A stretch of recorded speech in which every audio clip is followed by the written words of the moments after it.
যখন আওয়ামী লীগ সরকার ছিল তখন সকল দলের সকল মতের আমাদের একটি লক্ষ্য ছিল শেখ হাসিনার বিদায়। এখন যখন শেখ হাসিনার বিদায় হয়েছে তখন রাজনীতির আমাদের যে মূল মন্ত্র জনগণের সেবা, সেই জনগণের সেবা নিয়ে আমাদের জনগণের মাঝখানে এসে দাঁড়াতে হবে। সেই লক্ষ্যে গাজীপুর মহানগর বিএনপির সংগ্রামী সাধারণ সম্পাদক মঞ্জুরুল করিম রনি সমগ্র গাজীপুর মহানগর ব্যাপী প্রত্যেকটি থানাতে গণ ইফতারের আয়োজন করেছে। আপনারা যারা এখানে উপস্থিত হয়েছেন সকলকে ধন্যবাদ এবং কৃতজ্ঞতা জানাচ্ছি এবং আপনারা আগামী 7 দিন আমাদের সাথে থাকবেন। রনি ভাইয়ের আয়োজনে গাজীপুর ব্যাপী মহানগর ব্যাপী মাসব্যাপী গণ ইফতার কার্যক্রমের দ্বিতীয় ধাপে আজকে টঙ্গীতে এই ইফতার মাহফিল শুরু হয়েছে। আপনারা জানেন ইতিমধ্যে তার আয়োজনে এই গণ ইফতার আয়োজনের প্রথম পর্ব ছিল রাজবাড়ির মাঠে, 7 দিন ব্যাপী হয়েছে। সেখান থেকে দ্বিতীয় পর্ব টঙ্গীতে শুরু হলো।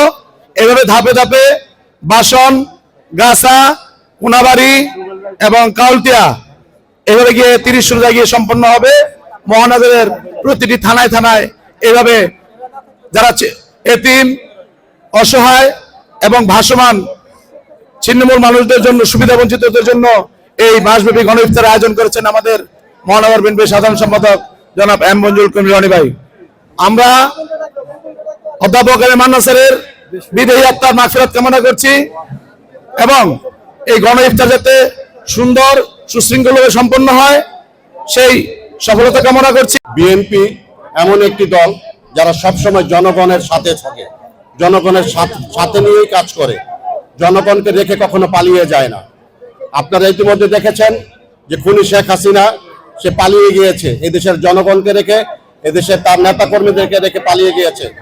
কিন্তু আমাদের নেত্রী, দেশ নেত্রী বেগম খালেদা জিয়া, তিনি যদি আপোষ করতেন তাহলে 2008 সনে তিনি ক্ষমতায় আসতেন। তিনি সেদিন আপোষ করেন নাই, তিনি সেদিন বিদেশে চলে যান নাই। তিনি বলেছিলেন এই দেশেই আমার ঠিকানা, আমি যদি বাঁচি এই দেশেই বাঁচবো, আমি যদি মারা যাই তাহলে আমি এই দেশেই মারা যাব। সুতরাং উনি তার কথা রেখেছেন, বিএনপি কথা রাখতে জানে।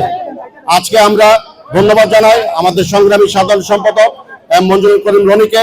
তিনি একটি মহৎ উদ্যোগ নিয়েছেন যা ইতিমধ্যেই সারা বাংলাদেশ সহ বিশ্বব্যাপী এটা সকলের দৃষ্টিতে এসেছে।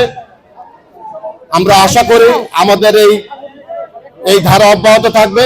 আমরা আজকে থেকে আগামী 15 তারিখ পর্যন্ত 7 দিন এই টঙ্গীতে আমাদের এই কর্মসূচি অব্যাহত থাকবে।